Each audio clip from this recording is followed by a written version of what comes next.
June 3, 1942, 700 nautical miles west of Midway Atoll.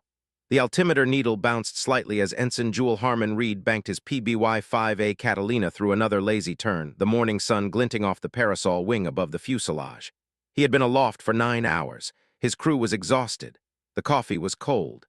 The vast Pacific stretched beneath them like hammered steel, empty and indifferent. Then navigation reported movement on the horizon. Reed pushed the throttles forward. The two Pratt & Whitney twin Wasp engines groaned, straining to push the 20-ton flying boat toward the coordinates. Through the waste blisters, his gunners began counting silhouettes. 1 transport, 2, 5, 10, 12 transports, destroyers, cruisers, a fleet oiler. The entire Midway occupation force, exactly where American intelligence had predicted it would be. Reed's radioman tapped out the contact report. Within minutes, the information reached Admiral Chester Nimitz at Pearl Harbor. Within hours, American carrier task forces would position themselves to intercept. Within 2 days, the course of the Pacific War would turn on this single sighting by a plodding, ungainly patrol bomber that could barely exceed 179 miles per hour.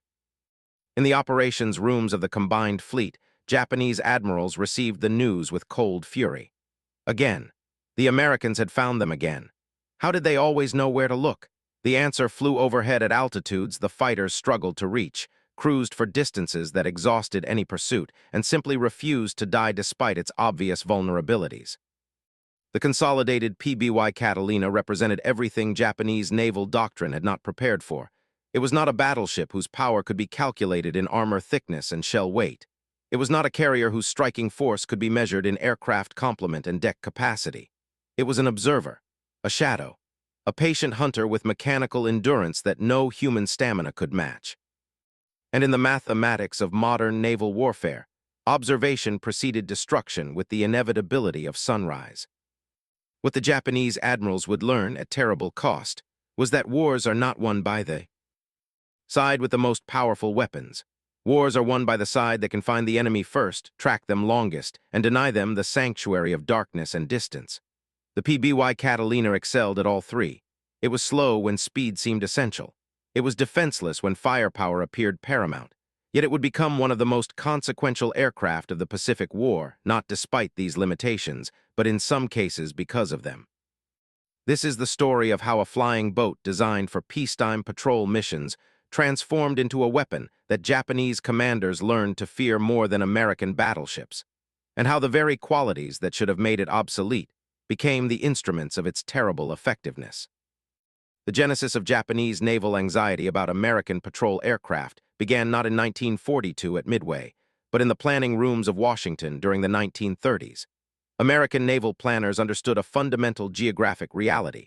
The Pacific Ocean was simply too vast for traditional naval reconnaissance. The distance from San Francisco to Manila measured 7,000 miles. The distance from Hawaii to Tokyo measured 4,000 miles. Between these points lay millions of square miles of open ocean, where enemy fleets could maneuver unseen. Traditional naval reconnaissance relied on cruiser-launched float planes with ranges measured in hundreds of miles. These aircraft could scout ahead of the main fleet, but they could not establish the continuous surveillance that modern warfare demanded. What the Navy required was an aircraft capable of patrolling for thousands of miles, remaining airborne for an entire day, and operating from the protected harbors that dotted the Pacific without requiring prepared airfields. In October 1933, the Navy issued specifications for this new patrol bomber. The Consolidated Aircraft Corporation, led by designer Isaac Ladden, submitted the Model 28 proposal. The prototype XB-3Y1 first flew on March 21, 1935, from Hampton Roads, Virginia. The aircraft's distinctive configuration reflected its unique mission requirements. The parasol wing, mounted high above the boat-shaped fuselage on a streamlined pylon, kept the two engines and their propellers well clear of sea spray during water operations. The wingspan of 104 feet provided the lifting surface needed for long-range flight. The hull design incorporated a two-step bottom for improved hydrodynamic performance during takeoff and landing.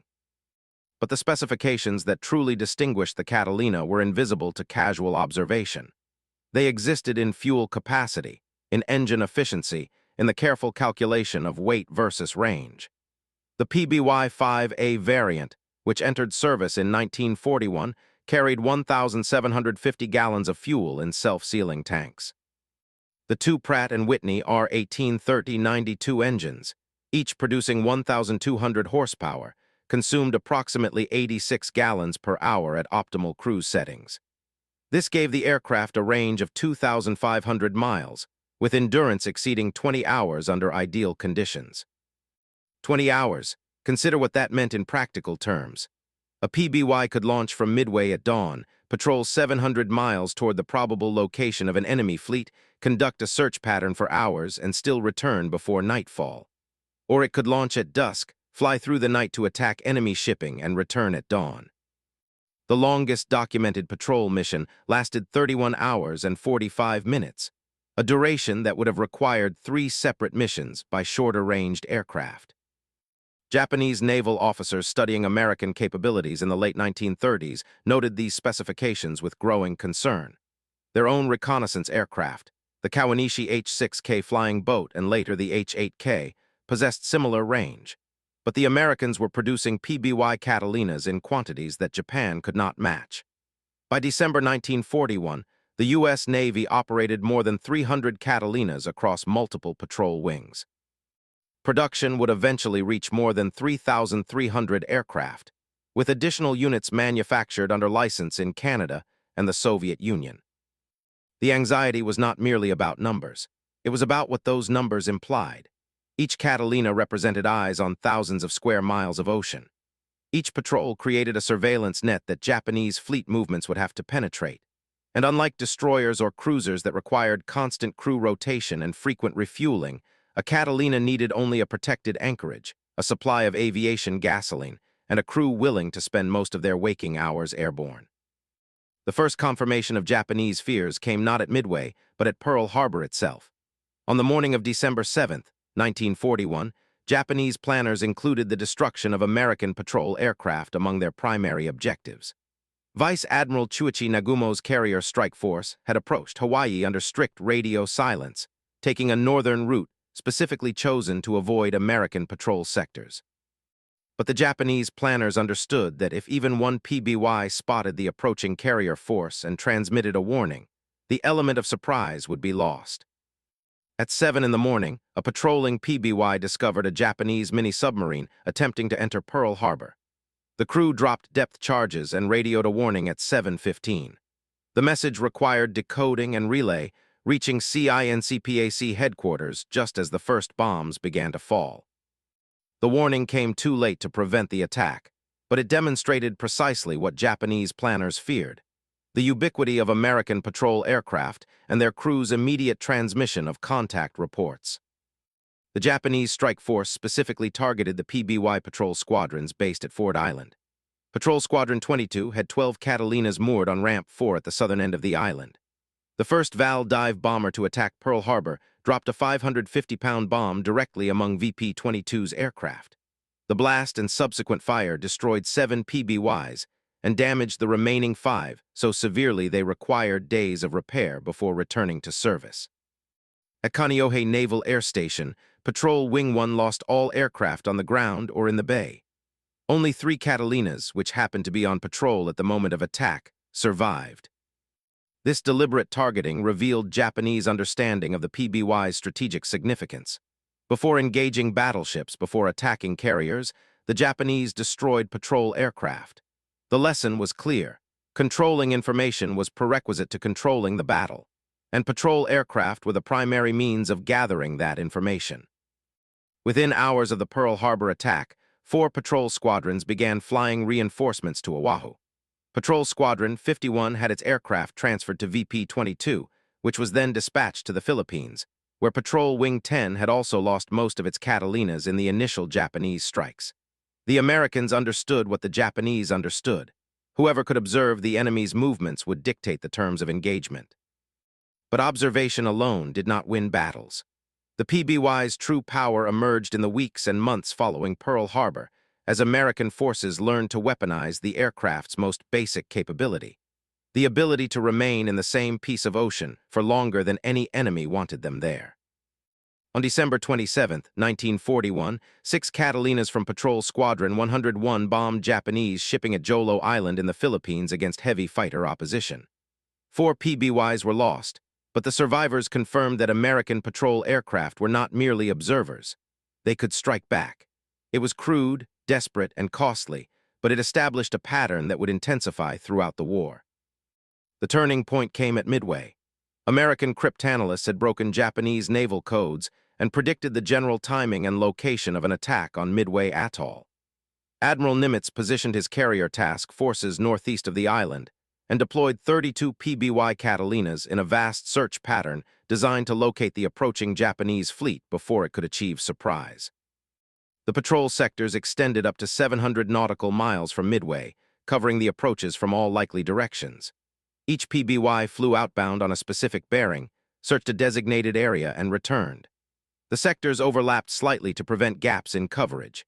It was systematic, methodical, and exhaustingly boring until the moment Reed's crew spotted the Midway occupation force on June 3rd. The contact triggered a chain of events that demonstrated the Catalina's full potential. That evening, 4 PBYs from Patrol Squadrons 24 and 51 conducted the first night torpedo attack in U.S. Navy history. Lieutenant William Richards led his aircraft through darkness toward the Japanese fleet, descended to minimum altitude, and released his torpedo at the fleet oiler Akebono Maru. The weapon struck home, damaging the oiler and becoming the only successful American torpedo attack during the entire Battle of Midway. The following morning, June 4th at 5:34, another Catalina from Patrol Squadron 23 spotted 2 of Admiral Nagumo's carriers. The pilot, Lieutenant Howard Adai, transmitted the sighting report that reached Admiral Fletcher aboard USS Yorktown at 6:30. Fletcher now knew the precise location of the Japanese carrier striking force. He knew their course and speed. He could position his own carriers for optimal attack geometry. The Japanese, meanwhile, remained unaware of Fletcher's location. The Battle of Midway would be decided by American carrier aircraft sinking 4 Japanese fleet carriers in a single day. But those American aircraft launched knowing exactly where to find their targets because a PBY had told them. The Catalina did not sink the carriers. It made sinking them possible.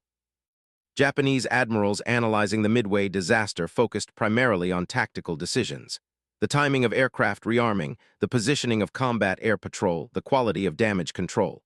But underlying these tactical failures was a strategic reality they could not escape. American patrol aircraft had robbed them of surprise. The Americans always seemed to know where Japanese forces were operating. This was not luck. This was the result of hundreds of flying hours by PBY crews, creating a surveillance network that Japanese fleet movements could not evade. After Midway, Japanese naval operations in the Pacific faced a fundamental problem. Every sortie, every convoy, every fleet movement occurred with the assumption that American patrol aircraft were watching or would soon be watching. The psychological impact of this assumption cannot be overstated. Commanders who once planned bold strokes now had to account for the possibility that their movements were already compromised. The initiative passed to the side that could see farther, and the PBY could see very far indeed. But reconnaissance was only the first chapter in the story of Japanese frustration with the Catalina. The second chapter would unfold in the dark waters around Guadalcanal, where a slow, ungainly flying boat would transform into a nocturnal predator that Japanese supply convoys learned to fear with a dread normally reserved for submarines. The Americans called it the Tokyo Express. The Japanese called it Nezumi Kasoku, the Rat Run. Both names describe the same desperate logistics operation: fast destroyer runs delivering reinforcements and supplies to Japanese garrisons under cover of darkness. The pattern began in August 1942, after American forces seized Guadalcanal and its partially completed airfield. Japanese commanders needed to reinforce the island's defenders, but daylight operations invited attack by American aircraft based at Henderson Field. Solution was speed and darkness.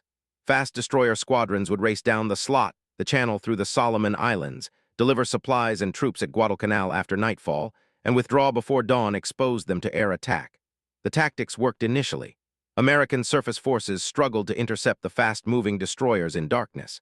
Henderson Field's fighters were useless at night. Japanese garrisons received reinforcements and ammunition, enabling them to mount continued resistance. But the success of the Tokyo Express contained the seeds of a new American response. If Japanese forces operated only at night, then American aircraft needed to operate at night as well. In December 1942, Commander Clarence Taft's Patrol Squadron 12 arrived at Guadalcanal with a modified mission profile. Their PBY 5A Catalinas had been painted matte black overall, transforming the familiar white and gray patrol aircraft into menacing shadows.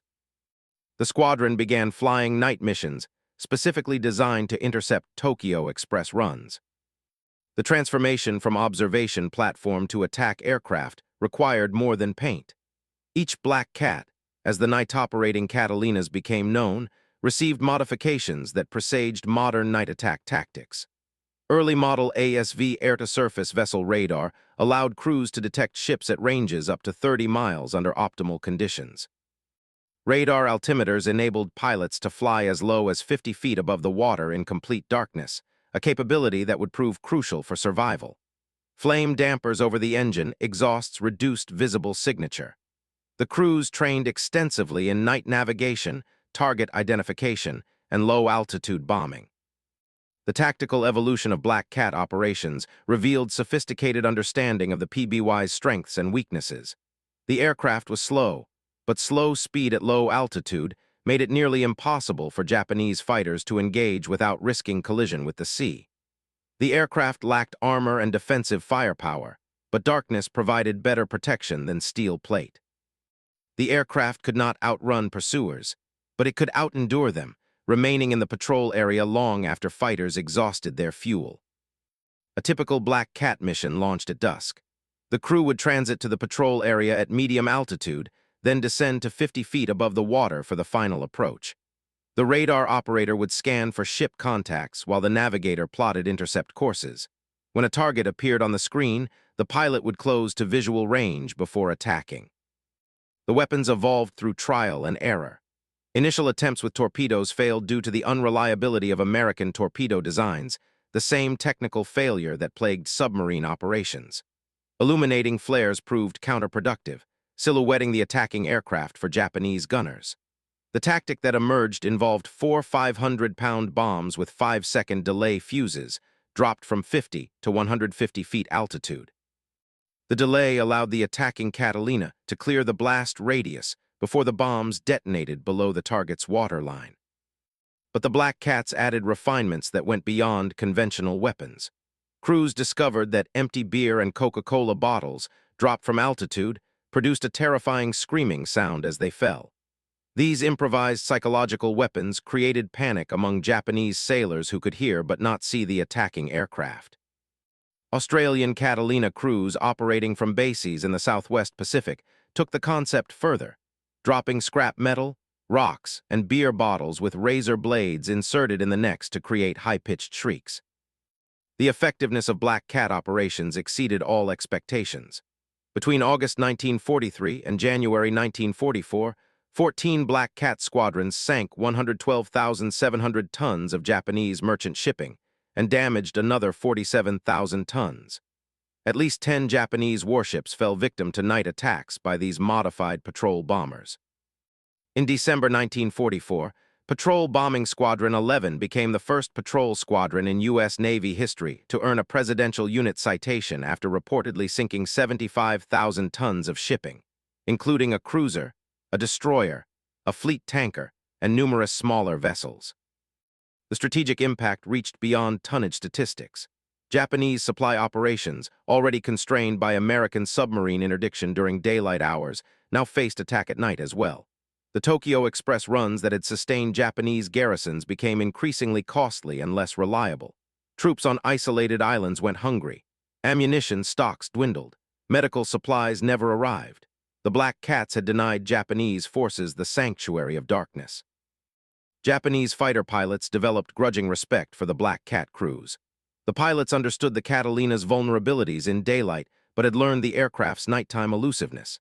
If a night fighter located a Black Cat, the Catalina would drop to wave-top altitude, where engagement risked the fighter crashing into the sea. The Catalina's slow speed became an asset Japanese fighters overshot their targets when attempting stern attacks. The radar altimeters that allowed Catalinas to fly at 50 feet in pitch darkness gave them a survival capability that no amount of speed or maneuverability could replicate. More devastating than the direct losses were the secondary effects. Royal Australian Air Force Catalina squadrons conducted extensive mining operations in Japanese-controlled waters from April 1943 through July 1945. 4 RAAF squadrons, numbers 11, 20, 42, and 43, flew mining missions that sometimes exceeded 20 hours duration, dropping mines from as low as 200 feet in complete darkness. These operations bottled up major strategic ports such as Balikpapan, which shipped 80% of Japanese oil supplies. Japanese ships had to navigate deeper waters to avoid the minefields, where American submarines waited. The compound effect was strangling. Submarines attacked during the day. Black cats attacked at night. Mines blocked harbors. American fighters based on newly captured islands interdicted shipping lanes. The careful logistics network that sustained Japanese forces across the Pacific collapsed under pressure applied from multiple directions simultaneously. And at the center of this pressure campaign flew the ungainly PBY Catalina, an aircraft whose very existence represented industrial and tactical adaptation that Japanese forces could not counter. By mid-1944, Japanese naval commanders planning any movement had to account for multiple layers of American observation and attack capability. Would patrol aircraft spot them during transit? Would submarines intercept? Would black cats find them at night? The cumulative psychological weight of constant surveillance and unpredictable attack degraded Japanese operational effectiveness in ways that battlefield victories could not restore. The admirals who had once calculated naval power in terms of battleship displacement and carrier aircraft complement now confronted a different mathematics. It was not about the strength of individual platforms, but about the multiplication of American capabilities across time and space. A single PBY could patrol for 20 hours. Deploy 30 PBYs, and you created continuous surveillance over vast ocean areas. Modify a squadron for night operations, and you eliminated the enemy's ability to operate in darkness. Combine patrol aircraft with submarines, surface forces, and carrier aviation, and you created a web of observation and interdiction that no amount of individual courage or tactical skill could penetrate. Japanese desperation bred increasingly extreme countermeasures. Japanese desperation bred increasingly extreme countermeasures, but each response revealed the fundamental asymmetry between the two nations' industrial capacities. Japanese fighters attempted to intercept PBYs on patrol, but the fuel consumption required to search thousands of square miles of ocean for a single slow-moving target proved prohibitively expensive. The mathematics were brutal. A Zero fighter consuming fuel to hunt a Catalina over empty ocean was a Zero not defending a convoy, not escorting bombers, not protecting carriers. American industrial capacity could replace lost Catalinas faster than Japan could build fighters to hunt them. Japanese naval architects studied the Kawanishi H-8K flying boat, which possessed superior speed and defensive armament compared to the PBY. But superior specifications could not overcome inferior numbers. Japan produced 167 H-8K aircraft during the entire war. The Americans produced more than 3,300 Catalinas. Quantity possessed a quality all its own, and American quantity was overwhelming. The Japanese attempted to develop doctrine for avoiding detection. Fleet movements occurred during weather fronts when cloud cover might shield ships from aerial observation. Radio silence became mandatory. Ships traveled routes calculated to minimize exposure to known patrol sectors. But these measures imposed their own costs. Moving only during storms slowed transit times. Radio silence complicated coordination between dispersed forces. Avoiding patrol sectors meant longer routes and higher fuel consumption. The fundamental problem remained unsolvable within the constraints Japanese forces faced. The Pacific Ocean was vast, but not infinite. Japanese forces had to move between predictable points, from Truk to Rabaul, from the Philippines to New Guinea, from the home islands to forward bases. American intelligence tracked these movements, positioned patrol aircraft accordingly, and waited with mechanical patience for targets to appear. By 1944, the surveillance network had become so comprehensive that Japanese naval operations occurred under the assumption of constant observation. This assumption shaped planning in ways that cascaded through every operational decision. Surprise attacks became nearly impossible. Reinforcement convoys required massive escort forces that consumed resources needed elsewhere. Fleet movements had to account for early detection and the subsequent concentration of American forces. But if reconnaissance and night attack had demonstrated the Catalina's offensive capabilities, its rescue operations revealed something perhaps more psychologically devastating to Japanese observers: American willingness and ability to recover their personnel from situations Japanese forces would have considered hopeless. The Americans called the rescue-configured Catalinas Dumbos, a reference to the flying elephant from the Disney film. The nickname was affectionate, even whimsical, but the operations were anything but trivial. PBY crews routinely landed in heavy seas under enemy fire to recover downed aircrew. The rescued airmen would return to combat. The recovered experience and training would be redeployed. Nothing was wasted. No one was abandoned. On February 15, 1944, Lieutenant Nathan Gordon flew what would become the most celebrated rescue mission of the Pacific War. His PBY responded to reports of American aircrew down near Kavieng Harbor in Japanese-held New Ireland. Gordon made 4 separate landings in the harbor, under direct fire from shore batteries, recovering 15 officers and men. Each landing was more dangerous than the last, as Japanese gunners adjusted their range. Each takeoff required coaxing the overloaded Catalina off the water through sheer pilot skill and engine power. Gordon received the Medal of Honor. The 15 men he rescued returned to their squadrons. The mathematics of these operations extended beyond individual heroism. An experienced fighter pilot represented hundreds of hours of training, thousands of dollars in investment, and accumulated combat knowledge that could not be replaced. Recovering that pilot preserved the investment and retained the knowledge. American doctrine assumed crews would be rescued if possible. This assumption affected pilot behavior in subtle but significant ways. Pilots who knew rescue was likely took more aggressive tactical risks. Crews who believed in recovery fought longer before abandoning damaged aircraft. Japanese forces possessed no equivalent capability. Downed Japanese pilots faced capture or death. The resource investment in their training was lost. Their combat experience vanished with them. Over time, the quality of Japanese aircrews declined as experienced personnel were killed and inadequate training failed to replace lost expertise. American aircrew quality improved as rescued pilots returned to combat with lessons learned from previous encounters. The contrast in institutional philosophy could not have been starker. American forces invested enormous resources in recovering individual personnel. Japanese forces, operating under resource constraints, could not afford similar investments. This difference in approach reflected deeper differences in industrial capacity and strategic thinking. America could afford to value individual personnel because industrial production could replace material losses. Japan, unable to match American material production, fell back on rhetoric about spiritual superiority and willingness to sacrifice. But wars are not won by willingness to die. They are won by capacity to sustain operations over time. By mid-1945, PBY Catalinas had flown millions of patrol hours, spotted hundreds of enemy forces, attacked countless targets, and rescued thousands of personnel. The aircraft remained fundamentally unchanged from its 1935 design. It was still slow. It was still vulnerable to fighters. It still lacked armor and heavy defensive armament.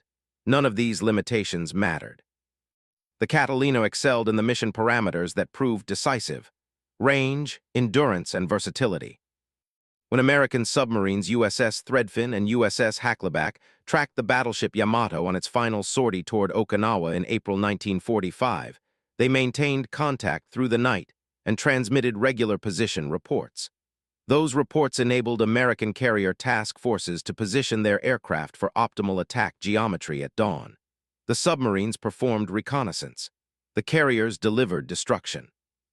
The system worked because every component understood its role within the larger operational framework. The PBY Catalina was never the most powerful weapon in the American arsenal. It was never the fastest, never the most heavily armed, never the most glamorous. But it was always there, flying patrol sectors while battleships refueled, tracking enemy movements while carriers repositioned, recovering downed pilots while destroyers engaged surface threats. The unglamorous persistence of the Catalina crews created the informational foundation, upon which American tactical and strategic successes were built. Japanese admirals who had planned the war assuming that decisive fleet engagements would determine the outcome confronted instead a conflict where observation, attrition, and logistics proved more consequential than battleship gunnery. They had prepared for Tsushima. They received Guadalcanal, Midway, and the Philippine Sea, battles where the side with better information consistently defeated the side with superior individual platform capabilities. The despising that Japanese admirals felt toward the PBY Catalina stemmed not from its combat prowess, but from its persistent effectiveness in roles that traditional naval doctrine had undervalued. It was embarrassing to lose ships to a slow, defenseless patrol bomber. It was humiliating to have fleet movements compromised by an aircraft that any fighter could shoot down in daylight. It was psychologically devastating to operate under the assumption of constant observation by an enemy whose industrial capacity could maintain surveillance indefinitely. On June 3, 1942, when Ensign Reed transmitted that contact report from 700 miles west of Midway, he initiated a chain of events that would end with 4 Japanese carriers on the bottom of the Pacific. But more significantly, he demonstrated what Japanese admirals would spend the next 3 years learning at catastrophic cost. In modern warfare, the side that sees first, sees farthest, and sees longest holds an advantage that no amount of battleship armor or carrier aviation can overcome. The PBY Catalina did not win the Pacific War, but it made winning possible by ensuring that Japanese forces operated continuously in an environment of American informational superiority. And in the end, that proved more devastating than any weapon the Americans deployed. The Boeing B-29 Superfortress would receive credit for bringing Japan to surrender. The submarine force would be celebrated for strangling Japanese logistics. The carrier task forces would be remembered for decisive victories.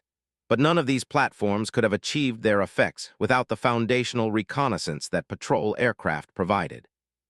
The Catalina crews flying 20-hour missions in aircraft that predated the war created the surveillance network that enabled every subsequent American success. When the last Black Cat squadrons returned to the United States in early 1945, their weathered Catalinas bore the scars of thousands of combat hours, patched bullet holes, faded paint, worn engines. The aircraft were obsolete, outclassed by newer maritime patrol bombers that were faster, more heavily armed, and more capable in every measurable specification. But specifications do not win wars. Persistence wins wars. Observation wins wars. The willingness to fly hour after hour, day after day, month after month, watching and waiting and reporting wins wars. The PBY Catalina excelled at these unglamorous necessities. And for that excellence, Japanese admirals despised it with a bitterness usually reserved for betrayal. Because the Catalina had revealed an uncomfortable truth, that naval power in the 20th century would be defined not by the magnificence of individual warships, but by the quality and persistence of observation networks. The side that could see the enemy and deny the enemy the ability to see them would win, regardless of how powerful their battleships were, or how skilled their pilots were, or how brave their sailors were. The war Japan planned to fight ended the moment Reed transmitted that contact report. The war they had to fight instead stretched beyond their industrial capacity, beyond their logistical capability, beyond their strategic vision. And watching from above, hour after hour, day after day, were the patient crews of the aircraft that Japanese admirals had learned to despise more than any battleship, the slow, defenseless, absolutely indispensable PBY Catalina. The full measure of Japanese admirals' frustration with the PBY Catalina becomes clear when examining specific operations where the aircraft's presence fundamentally altered Japanese planning and execution. These were not dramatic moments of aerial combat or decisive fleet engagements. They were the slow accumulation of compromised operations, failed surprises, and interdicted logistics that collectively strangled Japanese naval effectiveness. Consider the situation in the Central Solomons during late 1942. Vice Admiral Junichi Mikawa commanded the 8th Fleet from Rabaul, responsible for supporting Japanese ground forces fighting desperately to recapture Henderson Field on Guadalcanal. Mikawa possessed fast cruisers, experienced destroyer squadrons, and carrier air support when available. His forces had demonstrated their capability at the Battle of Savo Island in August, sinking 4 Allied cruisers in a night surface action. Japanese naval gunnery, night fighting tactics and torpedo skills were arguably superior to American equivalents. Yet Mikawa's operations occurred under constraints that his tactical superiority could not overcome. Every destroyer run down the slot was observed. American patrol aircraft tracked his ships from departure to arrival. When he attempted deception by sending empty destroyers on false runs, the PBY crews noted the deception and reported accordingly. When he split his forces to approach from multiple directions, separate patrol aircraft tracked each element. The information reached Henderson Field within hours, enabling American aircraft to position for interception the following day. The psychological impact of this constant observation manifested in Mikawa's operational patterns. His ships traveled at maximum speed to minimize exposure time. This consumed fuel at rates that strained Japanese logistics. His crews remained at battle stations for entire transits, producing exhaustion that degraded combat effectiveness. His planning incorporated the assumption that Americans would know his movements, which meant Japanese forces could never achieve the surprise that tactical doctrine emphasized. In February 1943, Captain Tamaiki Hara commanded Destroyer Division 27 during Tokyo Express runs. Hara was an experienced officer who had survived numerous engagements and would survive the war to write his memoirs. His account of operating under constant American aerial surveillance captures the frustration Japanese commanders felt. He described the experience as fighting with one hand tied behind our backs while searchlights illuminated us from above. The Americans always knew where his destroyers were. They always knew when reinforcements were arriving. They always positioned their forces accordingly. Hara noted that Japanese success in night surface actions came not from superior tactics, but from American willingness to engage despite informational disadvantage. When American destroyers chose to fight despite knowing Japanese positions, their bravery often led to tactical victories for Japanese forces. But when Americans used their informational advantage to avoid engagement on Japanese terms, there was nothing Hara could do. His destroyers might reach their destination and deliver supplies, but American aircraft would attack the following morning based on precise intelligence about unloading operations. The compound effect of persistent surveillance extended beyond immediate tactical consequences. Japanese naval logistics operated on margins that allowed no waste. Every gallon of fuel oil delivered to forward bases represented tankers successfully running a gauntlet of American submarines. Every ammunition shipment represented industrial production that Japan could barely maintain. When American patrol aircraft enabled attacks that sank supply ships, the losses cascaded through entire operational chains. A destroyer sunk during a Tokyo Express run meant not just the loss of the ship and its crew. It meant the troops that destroyer should have delivered never reinforced Guadalcanal's defenders. The ammunition that destroyer carried never reached Japanese artillery positions. The medical supplies never arrived at field hospitals treating wounded soldiers. The food never fed hungry garrisons. Each sunk destroyer represented multiple failures across interconnected systems, all initiated by a patrol aircraft spotting the convoy and transmitting coordinates. Japanese attempts to counter the PBY surveillance network revealed the depth of their disadvantage. In early 1943, Japanese forces staged fighter aircraft at forward bases, specifically to intercept American patrol planes. The operations achieved limited success. PBYs on patrol flew at altitudes between 8,000 and 10,000 feet, where Zero fighters performed adequately. But locating a single aircraft patrolling hundreds of square miles of ocean required fighters to search extensively, consuming fuel and pilot fatigue. The exchange rate favored the Americans. Losing one PBY cost Japan multiple fighter sorties, and the Americans could replace lost Catalinas faster than Japan could sustain fighter operations at forward bases. Japanese commanders also attempted coordinated operations, timed to exploit gaps in American patrol coverage. Intelligence officers studied patrol patterns, identified probable schedules, and planned movements to transit areas when patrol aircraft were likely elsewhere. These efforts occasionally succeeded, but required extensive planning and imposed timing constraints that limited operational flexibility. Moreover, American patrol schedules were irregular, shifted frequently, and covered such extensive areas that gaps were temporary and unpredictable. The broader strategic implications became apparent when examining Japanese naval operations in 1944. By this point, American submarine forces had achieved devastating effectiveness against Japanese merchant shipping. Between January and December 1944, American submarines sank approximately 600 Japanese merchant vessels, totaling nearly 2.5 million tons. This rate of loss exceeded Japanese shipbuilding capacity by enormous margins. But submarine effectiveness depended heavily on intelligence about convoy routes and schedules. American code breaking provided strategic intelligence. Patrol aircraft provided tactical intelligence. PBY crews spotted convoys, reported positions, and tracked movements. Submarines received updated targeting information that positioned them along convoy routes with precision that Japanese commanders found inexplicable. Admiral Somu Toyoda, who became Commander-in-Chief of the Combined Fleet in May 1944, faced a logistics crisis that no tactical brilliance could solve. His major fleet units required fuel oil. His forward bases needed supplies. His island garrisons demanded reinforcements. Yet every convoy movement occurred under American observation. Every tanker run faced submarine interdiction informed by patrol aircraft reports. Every supply ship risked attack by forces positioned based on reconnaissance intelligence.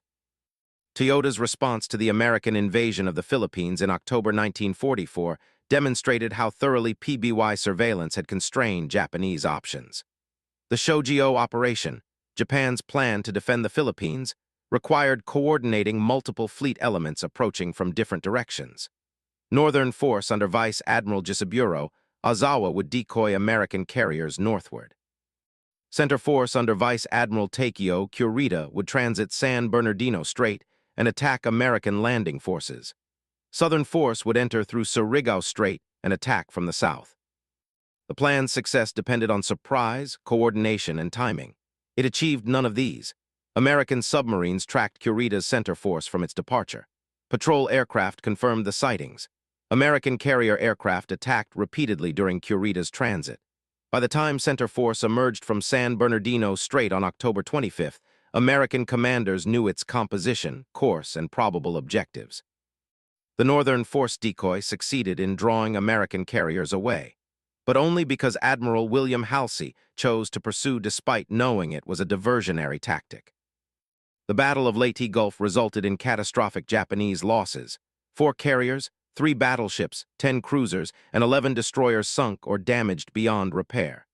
The defeats occurred not because Japanese forces lacked courage or skill, but because they operated throughout the battle with American forces possessing superior intelligence about Japanese positions and intentions. Patrol aircraft had contributed to this intelligence throughout the operation. Lieutenant Commander Harmon Utter, commanding a PBY squadron during Leyte Gulf, later coordinated the carrier airstrikes that led to the destruction of the battleship Yamato in April 1945. His career trajectory illustrated the interconnection between reconnaissance and attack operations. The officer who flew patrol missions spotting enemy forces later commanded the intelligence network that enabled concentrated strikes.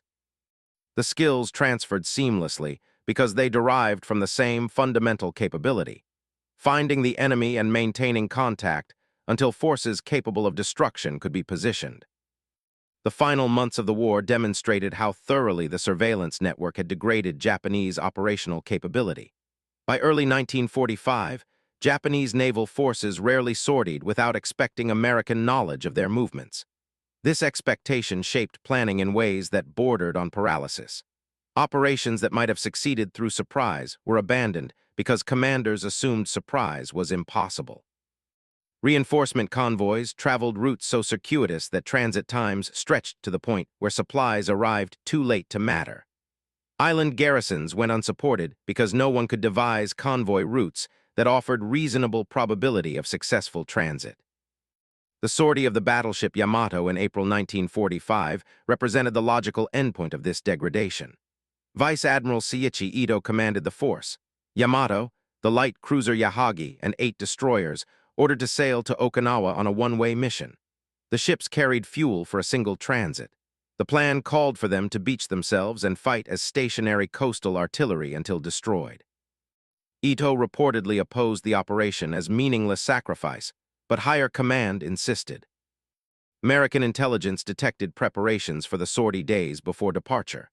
American submarines USS Threadfin and USS Hackleback positioned themselves along probable routes and picked up Yamato's force as it transited the Bungo Strait after midnight on April 7th. The submarines shadowed the Japanese ships throughout the night, transmitting regular position reports. At dawn, American reconnaissance aircraft confirmed the sighting and provided updated course and speed information. Vice Admiral Mark Mitcher's Task Force 58 launched nearly 400 aircraft from multiple carrier task groups. The strikes began at 12:30 in the afternoon. Over 2 hours, American aircraft made coordinated attacks from multiple directions against Yamato and her escorts. The battleship absorbed at least 10 torpedo hits and numerous bomb strikes before capsizing at 2:23 in the afternoon. Yahagi and 4 destroyers also sank. Japanese forces shot down 10 American aircraft.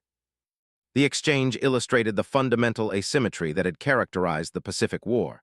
Japan's largest battleship, displacing 72,000 tons and mounting 18-inch guns, was destroyed by coordinated air attacks enabled by surveillance networks that began with submarines and reconnaissance aircraft.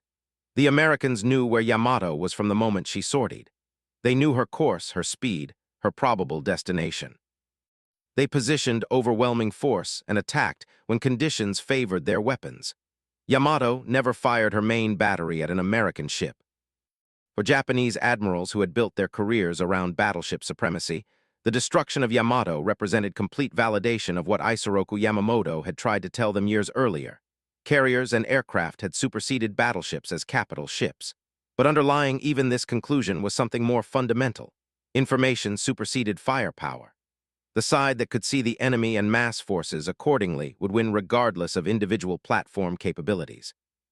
The PBY Catalina's contribution to Yamato's destruction was indirect but essential. The surveillance network that tracked Japanese fleet movements had been built over 3 years of patrol operations. The doctrine that emphasized reconnaissance and reporting had been refined through thousands of missions.